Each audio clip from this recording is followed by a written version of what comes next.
Olá! Partindo do nosso vídeo anterior, no qual deixamos claro que o estudo da classificação das sentenças de acordo com a sua eficácia é importantíssimo, uma vez que é a partir daí que nós conseguimos identificar o modo de formulação do pedido, conseguimos identificar uma possível relação entre direito material e direito processual, que repousa na classificação das ações de direito material e irá redundar justamente na eficácia da sentença, caso reconhecida a existência do direito material. Partindo disso tudo que nós já estudamos, hoje começaremos a falar desta propriamente classificação das sentenças de procedência. E começaremos então falando da sentença de eficácia declaratória. A sentença, quando dotada de eficácia declaratória, ela liga-se justamente à necessidade que tem o autor de, em juízo, obter segurança jurídica. Os autores clássicos costumam dizer que a sentença declaratória ela visa a extirpar uma incerteza, uma dúvida. Ela visa colocar fim a um estado de incerteza. Isso, de certo modo, não é de todo errado, mas não dá conta completamente desse fenômeno. Por quê? Porque quando eu vou a juízo e busco do órgão jurisdicional uma sentença de eficácia declaratória, isso não significa que eu, como autor, eu tenha alguma dúvida. Isso não significa que eu, como autor, tenha alguma incerteza acerca de um direito ou do modo de ser de uma situação jurídica. Na verdade, e na grande maioria dos casos, eu sei exatamente o que eu busco e eu sei exatamente se existe ou não existe a situação jurídica em que eu busco um pronunciamento a respeito. Mas eu preciso da segurança jurídica que vem justamente com a imutabilidade que é característica da coisa julgada. Eu busco com a sentença declaratória segurança jurídica, com a declaração da existência, da inexistência ou do modo de ser de uma determinada situação jurídica. Esse é justamente o espaço central de atuação da sentença declaratória, como se pode verificar, inclusive, no próprio Código de Processo Civil, quando trata do tema. Bom, sentença declaratória em que se busca a declaração, se busca tornar clara a inexistência de relação jurídica, também conhecida como sentença declaratória negativa.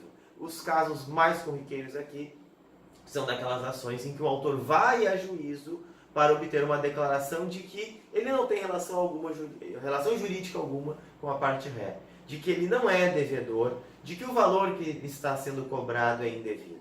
Vejam que aqui o que o autor busca é tão somente que o juiz reconheça que a parte ré não tem direito algum ou pretensão alguma que seja exercível contra ele. Já estudamos isso no início do nosso semestre e verificamos que essa teoria da ação declaratória negativa, ou da sentença de eficácia declaratória negativa, remete à famosa obra de Adolf Wahr. Pode o autor buscar a declaração da inexistência de uma relação jurídica, mas pode também o autor buscar a declaração da existência de uma relação jurídica. Ele pode necessitar em juízo, o seu interesse pode se restringir ao reconhecimento de que há uma determinada relação jurídica. Questão aqui muito conhecida. O autor vai ao juízo para obter a declaração da existência de união estável. Vejam, o que o autor busca aqui é que o juiz reconheça que existiu uma dada situação jurídica, que existiu uma dada relação jurídica. E inclusive se diz que pode o autor ter interesse nessa declaração, mesmo fim da união estável e, obviamente, mesmo já falecido o convivente. Justamente por quê? Porque, nesse caso, ele poderia ter interesse nos efeitos patrimoniais que advirão com base nessa declaração, como, por exemplo, o benefício previdenciário que pressupõe que haja o prévio reconhecimento jurídico da existência da união estável. Estamos aqui falando de uma sentença de eficácia declaratória positiva, em que o autor busca reconhecer que existe uma determinada relação jurídica.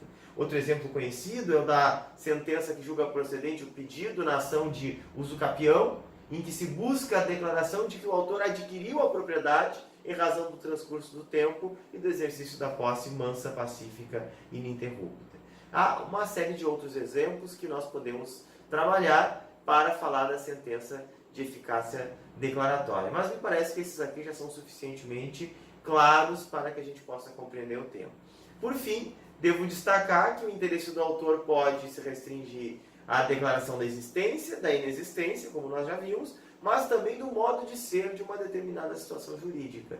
Isso, do ponto de vista legislativo, é uma novidade introduzida pelo atual CPC, que reconhece essa espécie de sentença e que já vinha reconhecida em julgados do Superior Tribunal de Justiça, naquelas ações em que o autor busca tão somente a certeza sobre a interpretação de uma determinada cláusula contratual. Imaginem vocês que há uma controvérsia entre o autor e o réu no âmbito de um negócio jurídico sobre o termo inicial dos juros, sobre o termo inicial da correção monetária ou de um outro encargo do contrato. E esta dúvida poderá ser justamente o quê? Extirpada com a obtenção de uma sentença que declare o modo de ser desta relação jurídica.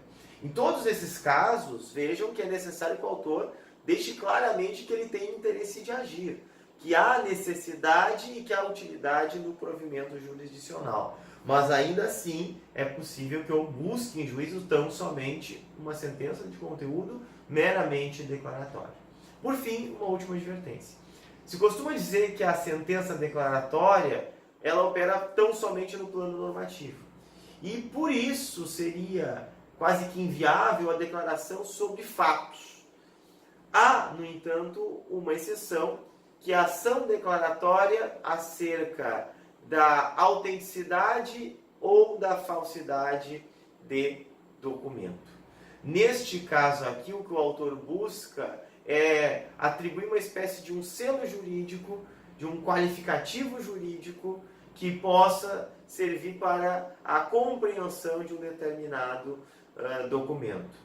Ou seja, eu posso buscar a declaração de que o documento não é autêntico, que ele não foi subscrito tecnicamente pelo autor, a questão da paternidade do documento, mais precisamente. Eu posso buscar o reconhecimento de uma falsidade justamente na assinatura deste documento e no conteúdo, eventualmente, também, ainda que isso em regra se dê de modo incidental.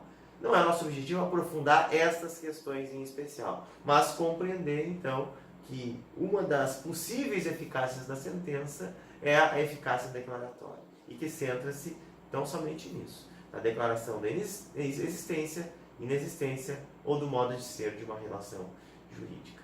Na sequência falaremos da sentença de eficácia constitutiva. Até mais.